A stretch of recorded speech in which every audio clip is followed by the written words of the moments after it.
আর কিছুদিন পরেই বাংলার নববর্ষ। প্রতি বছর নববর্ষে স্থানীয় ব্যবসায়ীদের সমাগম হয় চোখে পড়ার মতো।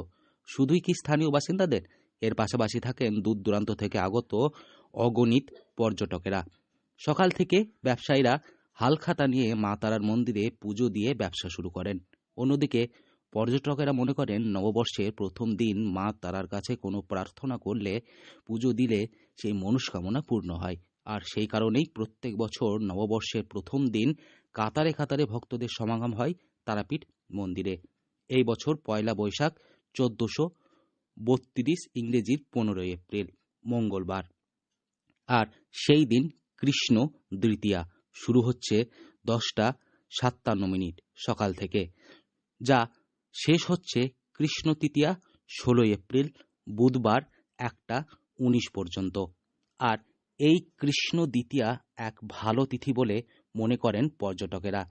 তারাপীঠ মন্দির কমিটির সভাপতি তারাময় মুখোপাধ্যায় বলেন, মঙ্গলবার ভোরে মায়ের স্নানের পর রাজবেশে সাজিয়ে পুজো ও মঙ্গল আরতি করা হবে।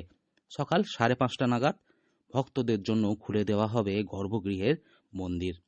অন্যদিকে প্রত্যেক বছরের মতো এই বছরও তারাপীঠে হোটেল ভাড়া নিয়ে দেওয়া হচ্ছে বিশেষ ধরনের ছাড়।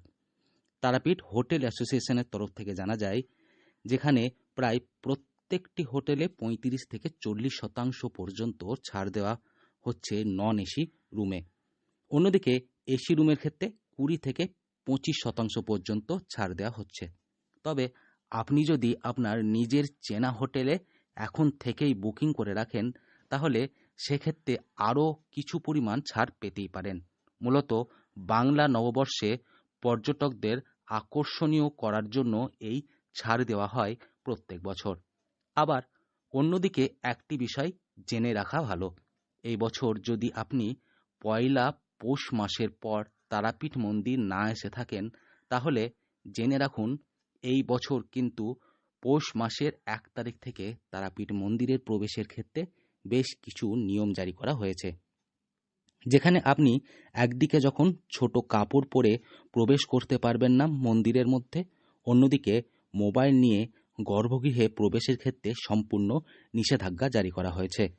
তবে এবার প্রশ্ন, মোবাইল রাখবেন কোথায়? মোবাইল রাখার জন্য মন্দিরের তরফ থেকে নির্দিষ্ট নিরাপত্তারক্ষী নিয়োগ করা হয়েছে। সেই নিরাপত্তারক্ষীরাই সেই মোবাইল সযত্নে রেখে দিচ্ছে।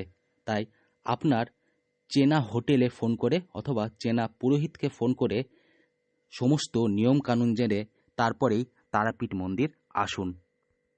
বীরভূম থেকে সৌভিক রায় রিপোর্ট, লোকাল ১৮ বাংলা।